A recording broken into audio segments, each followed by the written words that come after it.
Okay, તમારી પાસે બીજી 3 રકમ લખેલી છે, જરા જોઈ લઈએ. ચલો ફટાફટ રકમ લખી દઈએ આપણે.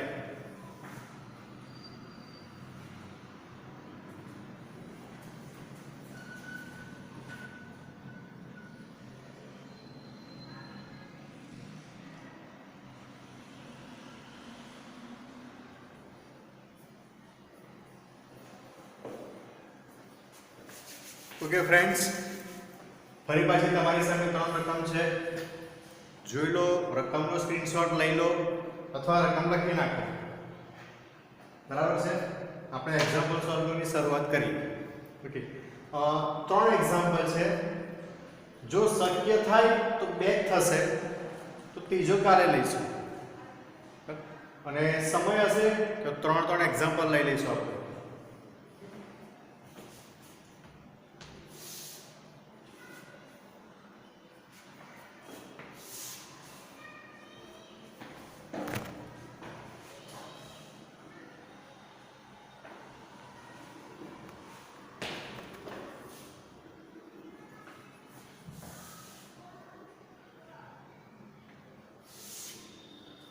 ચાલો શરૂઆત કરીએ એક્ઝામ્પલની.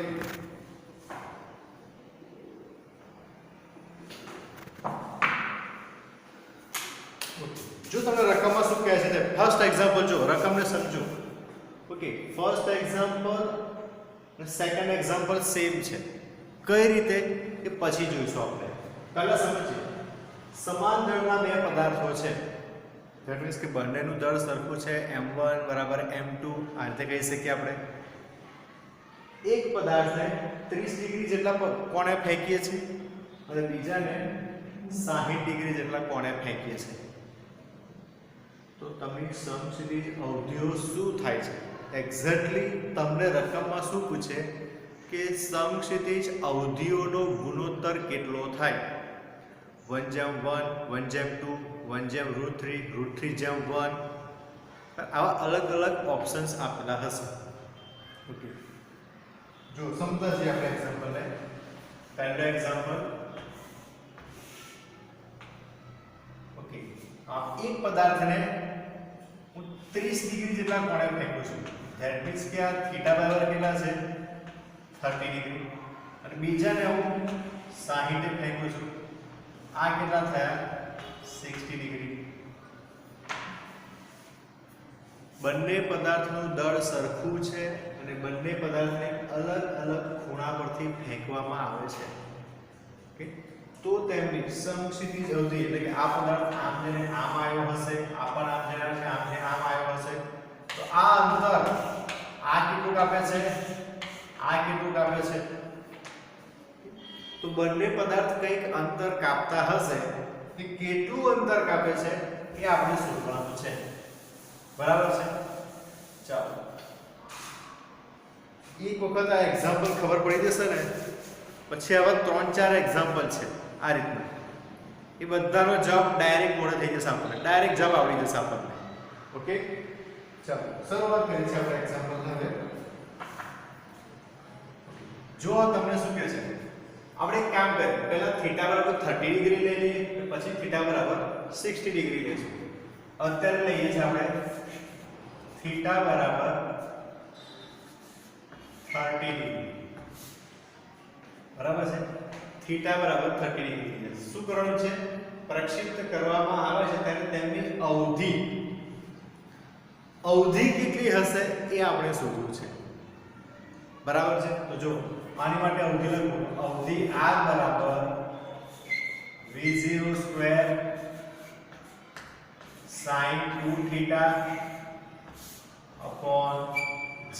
આ રીતે ઇક્વેશન લખાશે. થીટા બરાબર 30 ડિગ્રી.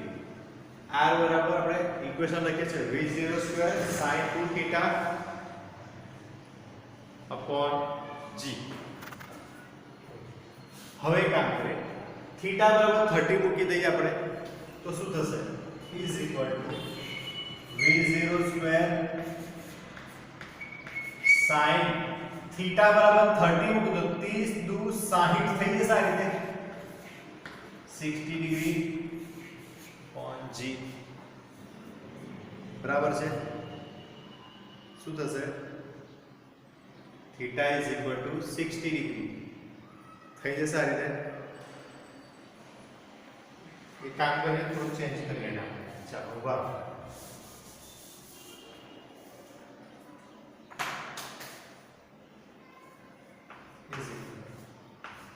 v0 સ્ક્વેર sin 2 કૌંસમાં 30 degree upon g step by step જે ડાયરેક્ટ નથી કરવું એક સ્ટેપ સમજતા જઈએ ઓકે મેં શું કર્યું આ જે થીટા હતા એની જગ્યાએ મેં 30 મૂકી દીધા ડાયરેક્ટ sin 2 * 30 એટલે 60 થવાના છે આપણને ખબર છે ઓકે પણ થોડું ચેન્જ કરવું છે મારે કઈ રીતે ચેન્જ કરું છું સમજો ધ્યાનથી સમજજો આપણે ઓકે એવું સમજો કે પદાર્થને આપણે જો મેક્સિમમ અવધિ જોઈતી હોય પદાર્થની અવધિ જો આપણને મહત્તમ જોઈતી હોય તો કેટલા ખૂણા પર ફેંકવો જોઈએ 45 ડિગ્રી બરાબર છે 45 ડિગ્રીથી પદાર્થને ફેંકવો જોઈએ તો એક કામ કરું આ 30 છે 45 ના સ્વરૂપમાં લખો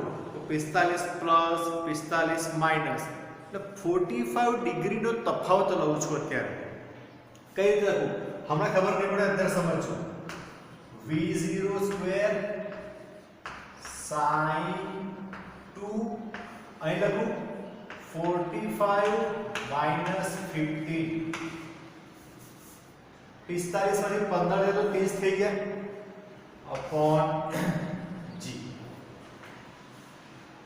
समझाયું मैं 30 डिग्री ने 45 डिग्री माथी बात कर नाख्या 30 डिग्री राख्या છે 45 ઓછા 15 30 હતા ને લખ્યું કઈક અલગ રીતે છે એની જ વેલ્યુ છે કઈક અલગ તરીકાથી લખ્યું છે એટલે પેલું કહે ને રિશ્તા વહી સોચ નહીં 36 લખ્યું છે અલગ પેટર્નથી બરાબર છે સમજાઈ ગયું તમને ચાલો એનો મતલબ શું થાય તે સમજો is equal two v0 square sin હવે આ બેને અંદર લઈ લઉં છું તો 45 નું 90 ડિગ્રી માઈનસ 15 નું 30 ડિગ્રી અપોન g થઈ જશે આ રીતે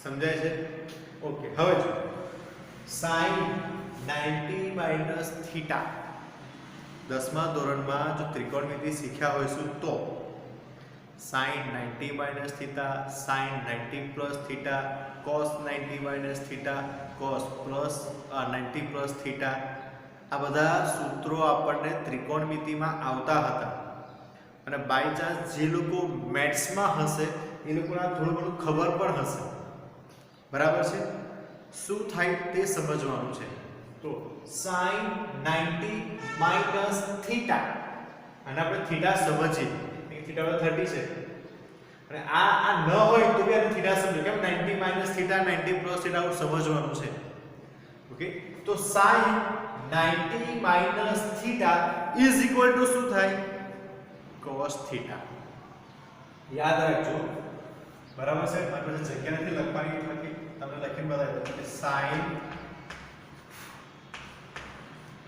90 - θ ઇઝ ઇક્વલ ટુ cos θ આ સમીકરણ થાય લખી રાખો સાઈડ ઉપર sin 90 - θ is equal to cos θ okay તો આપણી પાસે અહીંયા sin 90 - θ તો શું થઈ જવાબ cos θ તો θ કોણ છે 30 છે ને ઓકે તો શું થશે હવે જો તો ઇક્વેશન થઈ ગયું is equal two v0 square cos θ એટલે cos 30 ડિગ્રી અપોન g બરાબર છે આ r માટેનું પહેલું સમીકરણ આપણને મળ્યું v0 square cos 30 degree upon g okay દરેક વિદ્યાર્થી આને ખાસ લખતા રહેજો કારણ કે હવે સેકન્ડ કેસ લેસવા જઈશું તો જગ્યા નથી બોર્ડ ઉપર બરાબર છે તો આને ભૂસીને જ આગળ વધવાનું છે મારે તો એક વખત લખતા રહો, સાથે સાથે લખતા રહેજો. ઓકે, ક્લિયર થઈ ગયું? કોઈ જગ્યાએ કન્ફ્યુઝન? જો sin 2 થીટા, થીટાની જગ્યાએ 30 મૂક્યા. 30 ને લખવાની નવી પેટર્ન કઈ છે કે 45 ઓછા 15. આ 45 કેમ લીધા? કારણ કે આપણને ખબર છે કે 45 ડિગ્રી થી ફેંકીએ તો મહત્તમ અંતર કાપે. તો 45 ને મેં કોમન રાખ્યા આગળ. તો 45 - 15 upon g, 45 નું 90 ઓછા 45 થી 30. તો sin 90 - થીટા, તો cos થીટા એટલે 30 upon g. આ થઈ ગયું મારું સમીકરણ. કે આપણે R1 કહી દઈએ. ફર્સ્ટ કેસ છે એટલે એના સમીકરણ નંબર 1 કહી દો. ફર્સ્ટ કેસ લીધો છે આપણે 30 ડિગ્રી વાળો, એટલે R1 કહી દઈએ આપણે. ચાલો સેકન્ડ કેસ પર જઈએ. હવે આ ઇક્વેશન બોક્સમાં મૂકી રાખજો, જોતા રહેજો. ઓકે, ચાલો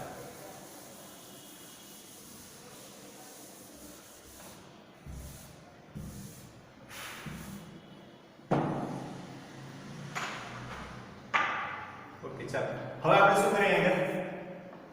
થીટા = 60 ડિગ્રી કરી દઈએ. સેકન્ડ કેસમાં 60 ડિગ્રી છે, આપણે આ પૂરું કર્યું. હવે આપણે આ લઈએ છીએ થીટા = 60 ડિગ્રી. ફરી પાછું ઇક્વેશન લખ્યા, ફરી પાછું સાબિત એ રીતે જ કર્યું. v0 square sin 2 60 degree upon g. બરાબર છે? ચલો આને ફરી પાછા લખીએ. અહીંયા આપણે આટલું કરી દઈશું. તો અહીંયા થઈ ગયું v0 square sin 2 upon g. ચાલો 60 જે ડિગ્રી છે, 60 ડિગ્રી છે, એને નયા રિશ્તા પ્રમાણે લખવાનું છે આપણે. જૂની પેટર્ન પ્રમાણે નહીં, નવી પેટર્ન પ્રમાણે જો લખવું હોય તો. મેં તમને કહ્યું 45 ને આધાર બનાવવાનું છે આપણે. તો અહીં લખવું તો 45 પ્લસ કરવું પડશે કે 60 છે ને, 45 પ્લસ કરવા પડશે. કેટલા થશે? 45 પ્લસ 15 15. ફરી પાછા સેમ થયા. જો કેટલા થયા? 45 ડિગ્રી પ્લસ 15 ડિગ્રી થઈ ગયું. 45 ને 15 15 60. જો સેમ પેટર્ન એ રીતે લખ્યું છે, નવું કંઈ નથી કર્યું આપણે. હવે અહીંયા ફરી પાછું ઇક્વેશન લખીએ. v0 સ્ક્વેર sin 45 નું 90 પ્લસ 15 નું 30 upon g. બોર્ડ પર દેખાય છે? જરા જોઈ લેજો. ઓકે, ક્લિયર આવે છે. ચાલો તો v0 sin 45 નું 90 વત્તા 15 નું 30. ફરી પાછું થયું. પેલામાં શું હતું? માઈનસ હતું, હવે અહીંયા પ્લસ થઈ ગયું. ફરી પાછું ઇક્વેશન શું થશે? sin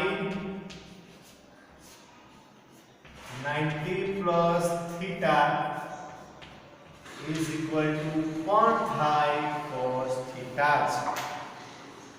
બરાબર છે?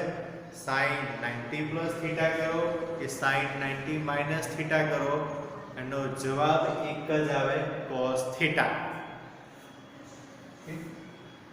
આ ઇક્વેશન માં લખી રાખો. તો હવે આપણું ઇક્વેશન શું થઈ ગયું જોઈએ ચાલો. તો ઇક્વેશન થઈ ગયું અહીંયા r2 બરાબર v0 સ્ક્વેર sin ની જગ્યા થઈ જશે cos થીટા એટલે 30 છે ફરી પાછા upon થઈ ગયું g. આને કહીશું સમીકરણ નંબર 2.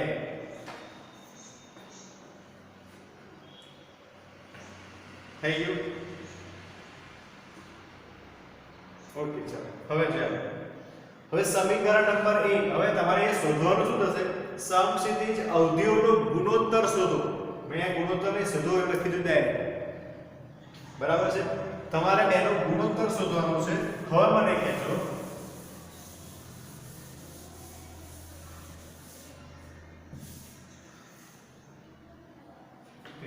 r1 upon r2. આ જો મારે કરવું હોય તો શું થાય? r1 પણ સેમ હતું, R2 પણ સેમ છે is equal to 1. That means R1 બરાબર R2 અથવા એનો ગુણોત્તરના સ્વરૂપમાં લખીએ ગુણોત્તર 1:1. કેવો ગુણોત્તર થશે 1:1. એનો મતલબ પદાર્થને તમે 30 ડિગ્રીએ ફેંકો કે પદાર્થને 60 ડિગ્રીએ ફેંકો, જો બંનેનું દળ સરખું હશે તો બંનેની અવધિ પણ તમને સરખી મળવાની છે. સમક્ષિતિજ દિશામાં જે અંતર કાપશે એ પણ સરખું મળવાનું છે. કન્ડિશન કઈ છે? બંનેના દળ સરખા હોવા જોઈએ. બરાબર છે? ખબર પડી ગઈ તમને? ક્લિયર થઈ ગયું? હવે આના પરથી શું શીખ્યા તે સમજીએ આપણે પહેલા. ચાલો જોઈએ.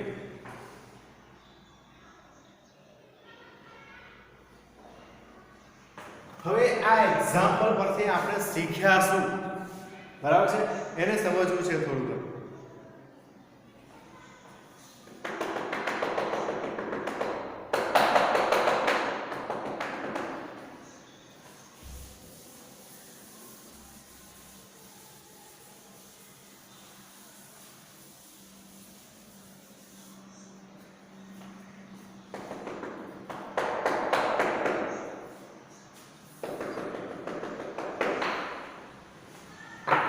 આ એક્ઝામ્પલ પરથી આપણે શીખ્યા શું? આપણે શું કર્યું? બંને એક્ઝામ્પલમાં ફર્સ્ટ કેસમાં શું કર્યું? 45 -50. બીજામાં શું કર્યું? 45 +50. બરાબર છે? બંનેનું રિઝલ્ટ શું આવ્યું? અહીંયા આવ્યું sin 90 - θ અને અહીંયા થયું sin 90 + θ. ને બંનેને જવાબ મળ્યો આપણને cos θ. બરાબર છે? પહેલામાં તો sin 45 - 15 કર્યું તો આપણને cos θ જવાબ મળ્યો. 45 + 15 કર્યું તો પણ cos θ. ધેટ મીન્સ કે આ જવાબ આ હોય કે આ હોય જવાબ આપણને સરખો મળ્યો. બરાબર છે? ઇન શોર્ટ આના પરથી આપણે એવું કહી શકીએ કે જો 45 ડિગ્રીનો તફાવત લેવામાં આવે 45 - θ 45 + θ અને θ સમજતા હતા આપણે 45 ડિગ્રીનો જો તફાવત લેવામાં આવે તો બંને દ્વારા મળતી અવધિ સરખી થાય. આ યાદ રાખવાનું. હવે તમારે સીધું યાદ રાખવાનું. બરાબર છે? બે પદાર્થને અલગ અલગ એંગલથી ફેંકવામાં આવે અને એમનો 45 ડિગ્રીનો તફાવત એટલે કેવો? અહીંયા જો 45 - 20 હોય તો એ 45 + 20, 45 - 15 તો 45 + 15. આ સરખા હોવા જોઈએ. બરાબર છે? 45 ડિગ્રીનો જો તફાવત લઈએ અને એ સરખો આવે તો મળતી અવધિ પણ સરખી થાય. આટલું યાદ રાખજો. શું થાય? મળતી અવધિ પણ સરખી થાય. સેકન્ડ એક્ઝામ્પલ જોઈ લો. 45 - θ અને 45 + θ ના પ્રક્ષિપ્તકોણે પ્રક્ષિપ્ત કરેલા પદાર્થ માટે સમક્ષિતિજ અવધિનો ગુણોત્તર શોધો. બોલો હવે ડાયરેક્ટ જવાબ થઈ જવો જોઈએ. હવે કોઈ પણ જાતનું કેલ્ક્યુલેશન કરવાની જરૂર નથી. કેમ? આપણને કહી દીધું છે. શું કહ્યું છે? 45 - θ 45 + θ. આ બંને વેલ્યુ તમને આપી દીધી છે. બંને જો પણ θ છે આ પણ θ છે. 45 ડિગ્રીના તફાવત લીધા છે. એ 45 - 45 પ્લસ તો બંને પદાર્થ દ્વારા મળતી અવધિ સરખી થાય અને બંનેની અવધિ સરખી થાય તો બંનેનો ગુણોત્તર 1:1 થાય. બંનેનો ગુણોત્તર 1:1. R1 = R2. બરાબર છે?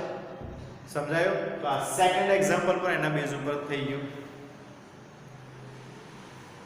મેં કહ્યું ને પહેલો એક્ઝામ્પલ કરો એના પરથી બીજો પણ થઈ ગયો. હવે આવો એક્ઝામ્પલ પૂછાય MCQ તરીકે હોય તમને આપે કે અવધિનો ગુણોત્તર કેવો હશે? 1:1 1/2 તો હવે તો ખબર પડી જાય કે 30 અને 60 45 - 15 45 + 15 તો બંને 45 ડિગ્રીનો સરખો તફાવત છે તો અવધિ સરખી થાય કે હવે જ્યારે પણ આવી કોઈ અલગ અલગ વેલ્યુ પણ આપે ને તો તમારે 45 ડિગ્રીના તફાવત સાથે મેચ કરી લેવાનું કેટલું થાય છે મેચ કરી લેશો તો તમને એક્ઝેક્ટલી ખબર પડશે કે હા આન્સર તો આ જ થાય છે અને ના મેચ થાય તો એક્ઝામ્પલ કરી નાખવાનું આપણે કર્યો ત્યારે એ પ્રમાણે કરી નાખવાનું ઓકે ચાલો તો હવે થર્ડ એક્ઝામ્પલ પર જઈએ આપણે હવે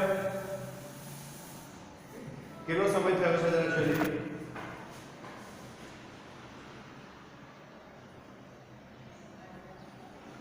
થર્ડ એક્ઝામ્પલ થઈ જશે ચાલો તો થર્ડ એક્ઝામ્પલ તરફ આગળ વધીએ છીએ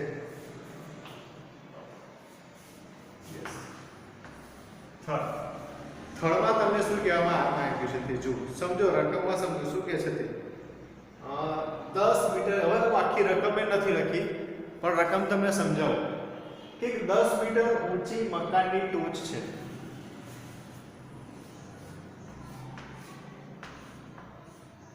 આ ટોચ છે કેટલી છે 10 મીટર ધાબુ છે સમજો ને આપણે ધાબા પરથી આપણે ટોચ પરથી બે પદાર્થ છે બરાબર છે એક પદાર્થ છે A એક પદાર્થ છે B આ બંને પદાર્થને એમાંથી જે A પદાર્થ છે એને આપણે મુક્ત પતન કરીએ છીએ મુક્ત એટલે પદાર્થને આમ પકડ્યો છે અને આમ છોડી દઈએ આપણે એને મુક્ત પતન કહેવાય તો અહીંથી પદાર્થને આમ સીધો નીચે છોડી દીધો છે એ પદાર્થ B ને શું કરવાનું છે B ને 5 મીટર પર સેકન્ડના વેગથી સમક્ષિતિજ દિશામાં ફેંકે એટલે કે અહીંથી આને આ બાજુ 5 મીટર પર સેકન્ડના વેગથી ફેંકવાનો છે જો શું કરે છે એકને ઉપરથી આમ નીચે ફેંકે છે અને એકને અહીંથી આમ ફેંકે છે ટોચ પર ઊભો છું અહીંથી હું પદાર્થને આમ નીચે છોડી દઈશ એ પદાર્થને બી પદાર્થને અહીંથી ઊભો 5 મીટર પર સેકન્ડના વેગથી આમ સીધો ફેંકું છું સમક્ષિતિજ દિશામાં તો આ દિશામાં ફેંકે છે અને આમ ફેંકે છે તો શું થાય એ કરતા બી પહેલો આવશે બી કરતા એ પહેલો નીચે આવશે બંને સાથે નીચે આવશે કઈ કહી ના શકીએ ચાર ઓપ્શન હોઈ શકે એ પદાર્થ પહેલો આવશે બી પદાર્થ પહેલો આવે કાં તો બંને સરખા સાથે પહેલા આવે કે તો કઈ કહી શકીએ નહીં આપણે શું થાય મને નથી ખબર બરાબર શું થઈ શકે એ આપણે પરિસ્થિતિ શોધવાની છે તો આપણે શું કરવાનું એનો સમય શોધી નાખવાનો ક્યારે નીચે આવે છે આને આવતા કેટલો સમય લાગ્યો આને આવતા કેટલો સમય લાગ્યો આ બંનેનો સમય આપણે શોધી નાખશું તો આપણને ખબર પડશે કે કોણ પહેલું આવે છે તે બરાબર છે તો અહીં ગતિના સમીકરણનો ઉપયોગ કરવો પડશે ગતિનું ત્રીજું ચેપ્ટર જે છે ત્રીજા ચેપ્ટર જેવું એક્ઝામ્પલ છે તો એને એ રીતે સોલ્વ કરવો પડશે સોલ્વ કરવાની શરૂઆત કરીએ આ સમજાય કે તમને ઓકે ચાલો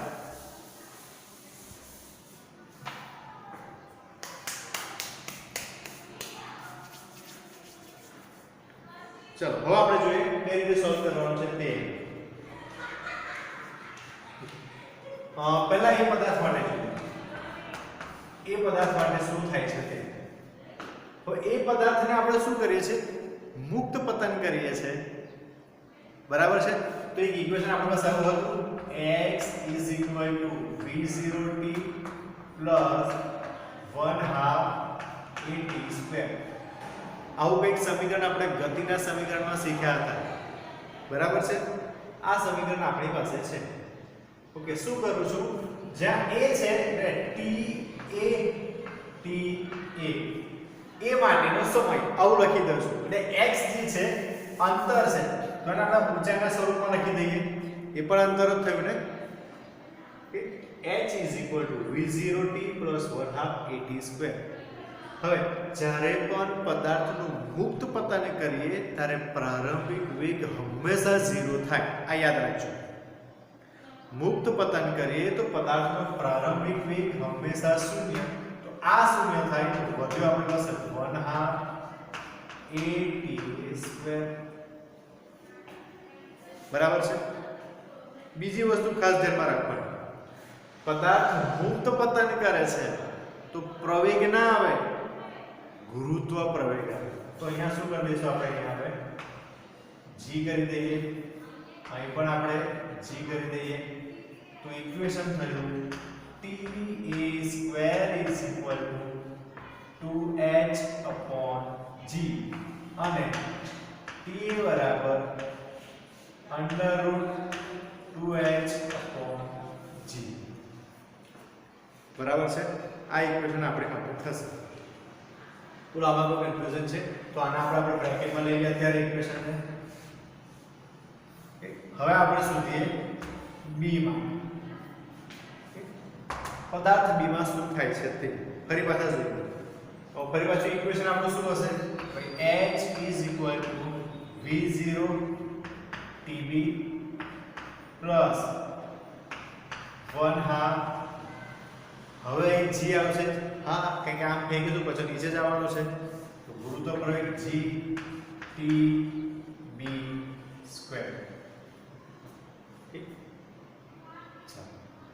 h જેટલો બી પદાર્થ છે, બી પદાર્થને આ ટોચ ઉપર અહીં ઊભો છું, અહીંથી હું ફેંકીશ.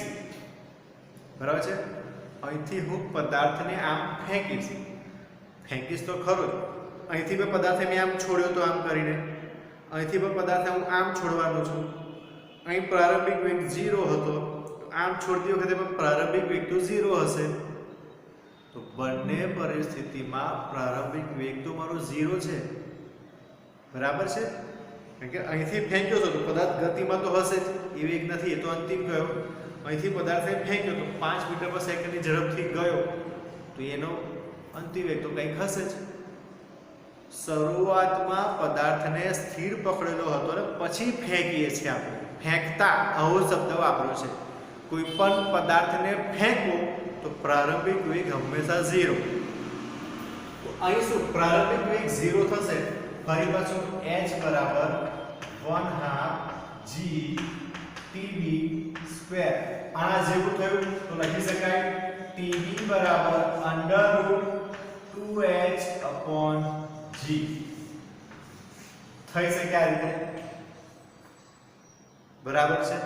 બંનેના પ્રારંભિક વેગ 0 થયા માટે બંનેનો સમય પણ સરખો થયો. બંનેનો સમય જો સરખો થાય તો કોણ પહેલું નીચે આવે, બંને સાથે નીચે આવે. બરાબર છે. એ પણ પહેલા નહીં આવે કાં તો બી પણ પહેલા નહીં આવે. બંને પદાર્થને નીચે આવતા સરખો સમય લાગે છે. આ બંને ઇક્વેશન સરખા છે, એના પરથી આપણે કહી શકીએ. ક્લિયર થયું તમને? પદાર્થને આમ નીચે ફેંકવું કે પછી આમ ફેંકવું. આમ ફેંકશો તો અમુક ઝડપથી જશે તો એટલો ઝડપથી નીચે પણ આવશે ને. બરાબર છે. તો બંને પદાર્થ સાથે નીચે આવે છે. જોડે એક્ઝામ્પલ ચાલો.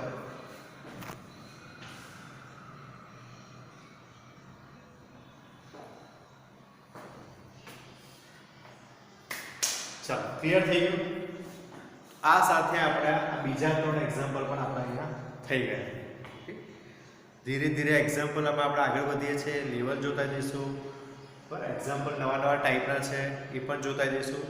જેટલા પણ એક્ઝામ્પલ કર્યા છે 3 ને 3 6 આ બધા જ તમારા નીટ જેઈમાં પૂછાયેલા એક્ઝામ્પલ છે. હું કોઈ બારનો એક્ઝામ્પલ અત્યારે કરાવતો નથી. આ બધા બોર્ડમાં પૂછાઈ ગયેલા છે. નીટમાં, જેઈમાં, એઆઈપીએમડી, પીએમડી આ બધામાં પૂછાઈ ગયેલા એક્ઝામ્પલો છે. તો એક્ઝામ્પલમાં વેલ્યુ ચેન્જ કરી શકશે, લોજિક ચેન્જ નહીં કરી શકે. આ દાખલો આ રીતે પૂછો, સેમ જ છે ને. પહેલા બે દાખલા સેમ જ હતા ને. હજુ આવો દાખલો પાછળથી આવશે, એ પણ સેમ છે. તો પ્રેક્ટિસ કરો. જેટલી પ્રેક્ટિસ વધારે કરશો એટલા વધારે દાખલા થશે તમારે. તો અહીં પૂરું કર્યા છે. આ 3 એક્ઝામ્પલ સાથે આજે આપણો લેક્ચર પૂરું કરીએ છીએ. નવા લેક્ચરમાં મળશું નવા એક્ઝામ્પલ સાથે. ચાલો મળીએ. એક્ઝામ્પલની પ્રેક્ટિસ કરતા રહેજો. નમસ્કાર બેટા.